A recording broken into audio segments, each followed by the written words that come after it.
Bueno, estamos terminando el año. ¿Este es nuestro último programa de este año? De este año, sí. Correcto. Y El año que viene seguimos. Muy bien. Le advertimos a la gente ya desde el comienzo que el año que viene seguimos. Muy bien. Sobre todo a los anunciantes A los que nos anunciantes permiten que seguir. seguimos. Pero en general, cuando llega fin de año, se hacen balances, se dan opiniones sobre cómo fue el año. Vos adelantabas recién lo complicado que ha sido el año para Argentina. Incluso yo diría esto, el ministro Massa creo que tenía cierta expectativa favorable porque conoció el índice de noviembre. Explicamos en ese programa que en realidad los precios justos pueden servir durante un par de meses, 2 o 3 meses, pero que ahí no está la solución de la inflación argentina.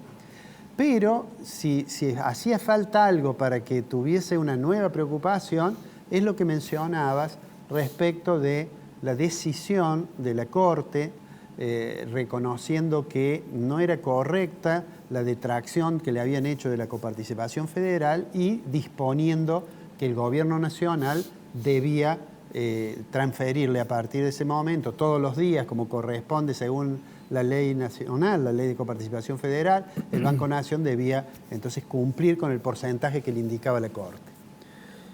Digo, si hacía falta algo para generar realmente una perturbación institucional. Es decir, el presidente llamó a los gobernadores y dijo, esta Corte, esto que ha hecho está mal, no lo voy a cumplir. Directamente. Le voy a pedir el juicio que los destituyamos a los agentes de la Corte. Digamos, este es un paso institucionalmente peligroso, ¿no? Para los que pensaban que Argentina en algún momento corría riesgo de caminar rumbo a Venezuela, yo diría, parece que tomó el desvío que la puede llevar a Perú. Pero, sin embargo, 24 horas después, conocemos que el presidente dijo, no, le vamos a entregar unos bonos a 90 días, mientras se resuelve otra cuestión, vamos a ir con lo otro y le vamos a dar estos bonos. Sugiriendo que esa es una forma de pagar, y obviamente esa no es una forma de pagar. Por otra parte, esos bonos, el valor de esos bonos debe estar en torno al 15% de su valor nominal. O sea que es un disparate el comportamiento, creo yo, que en este caso fue acompañado por muchos gobernadores, como señalabas vos. Entonces eso es claramente una preocupación. Lo concreto es que los problemas de la economía argentina, uno mira 2022, se han ido profundizando. Dio la impresión en un momento dado que por el volumen político de Massa podía ayudar en algo, pero me temo que termina en el año realmente complicadísimo. Muy complicado, y si uno mira el año diría que el balance no es un balance obviamente positivo. ¿Sabes qué es lo que me preocupa a mí? El comienzo.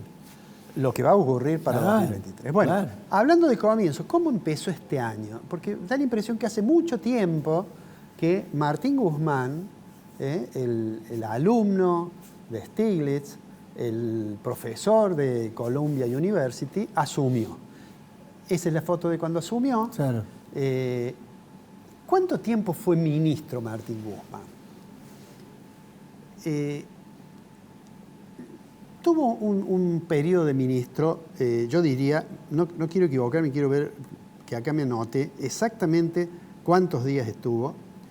Estuvo 935 días de ministro. No es malo, ¿eh? ¿No?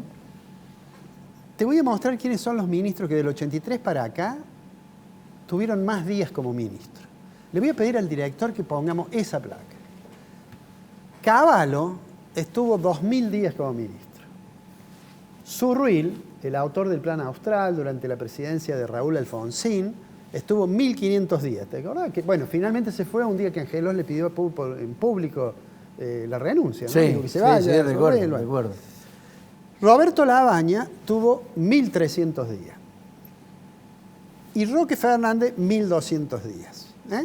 Roque Fernández, hasta Roque Fernández, digamos, los ministros tuvieron más de 1000 días. Y si vos te fijas, Domingo Cavallo, Juan Surruil, Roberto Labaña fueron ministros muy fuertes.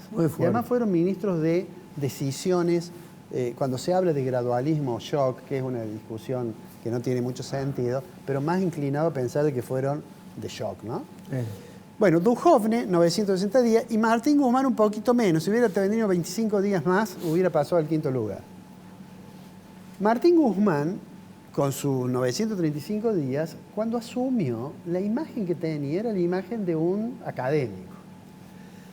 de un Venía hombre... de la mano de Joseph Stiglitz. Stiglitz, un hombre laureado con el premio de Suecia en honor a Alfred Nobel, sin embargo, terminó casi como un hincha Un de la náufrago popular. como Tom Hanks en la isla. Bueno, más o menos. quedó también así. Más o menos parecido. Pero digo, además renunció de una manera que estaba hablando la vicepresidenta en ese momento, y él renunció y generó un grado de incertidumbre, una corrida en el mercado cambiario, etc.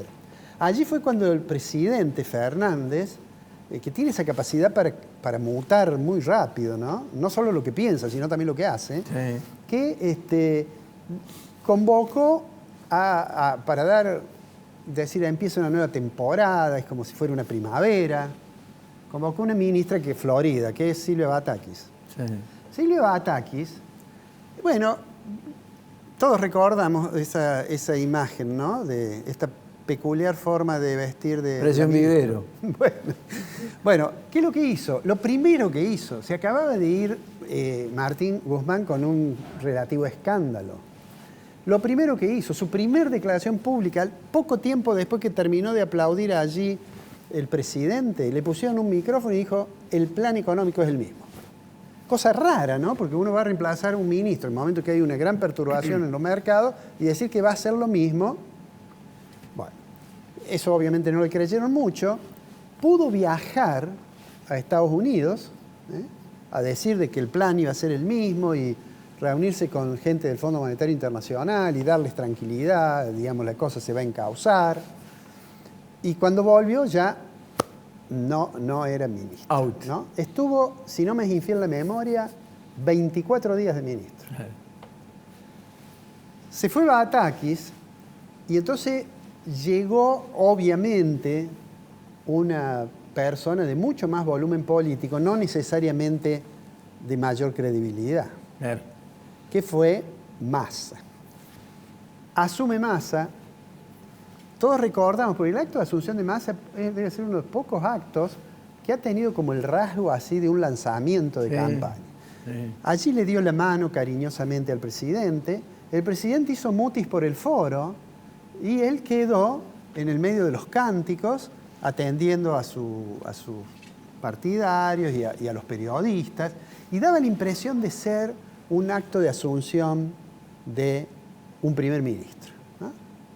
Bueno, de hecho, yo diría una de las mayores dificultades que ha tenido Massa, que no ha dudado en tener expresiones bastante ortodoxas y decir, tenemos que terminar con el déficit.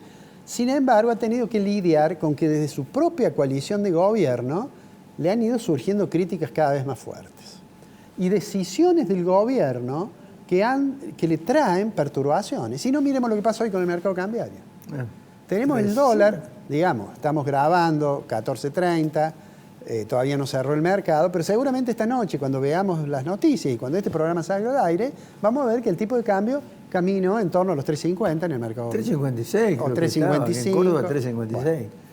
O sea, digo, sin lugar a dudas, la decisión de desconocer el fallo de la Corte es una decisión, me parece a mí, además de peligrosa, absolutamente innecesaria, Ricardo. Sí.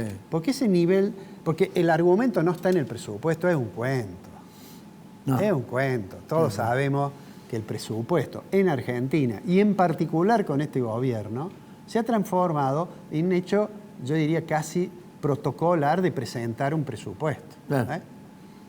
Porque si las cosas no están en el presupuesto, que es una autorización de gasto, por supuesto, existen mecanismos por los cuales después se las incluye. Claro. De hecho, todos los excedentes de recaudación que reciben por una inveterada costumbre de subestimar los ingresos fiscales, todo eso pasa a ser prácticamente discrecional. Claro. Y entonces, digo... Recuerdo cuando lo manejaba el jefe de gabinete. Claro. Sí. El jefe de gabinete ahora no está, creo que está en Israel. Sí. Desde que asumió Massa, el jefe de gabinete casi tiene una función, digamos, de menos peso, lo mismo que el presidente. Claro. Bueno, volviendo entonces, digo, con este panorama, este año de 3 ministros, el presidente dijo, tuve 3 copas, ¿no? Sí. También tuvo 3 ministros. Y llevó la inflación del 50% al 100% o al 95%, digamos, 96%. Vamos a ver cómo cierra. Entonces digo, si hay que hacer un balance y el resultado, no solamente que no es bueno, sino que como vos bien señalás, abre al futuro una expectativa muy complicada. Y muy complicada porque el gobierno a veces se enrolla en sus propias indefiniciones, idas y vueltas. El presidente sobre todo declara algo, luego hace otra cosa. El último caso es este del desconocimiento del fallo de la Corte Suprema. Pero además de eso, nos pone hacia el futuro en una situación muy delicada. Sí, sí. No está claro, ni siquiera está claro si hubiera un cambio de gobierno, qué haría la oposición, ¿no? La oposición también se está peleando. Hoy he visto que el jefe de gobierno de la Ciudad de Buenos Aires ha anunciado la incorporación para tratar de, me parece a mí casi iniciando su campaña presidencial, que incluso lo ha incorporado en la Secretaría de Estrategia a Martín Redrado, un economista, que me parece que lo que están tratando de dar es señales de que saben qué se puede llegar a hacer con la economía. Por ahora, nadie lo ha dicho claramente, y eso creo, para todos los argentinos, es un motivo de preocupación. Esperemos que le vamos a desear feliz año nuevo a quienes nos miran y que el año que viene sea un poquito mejor que este.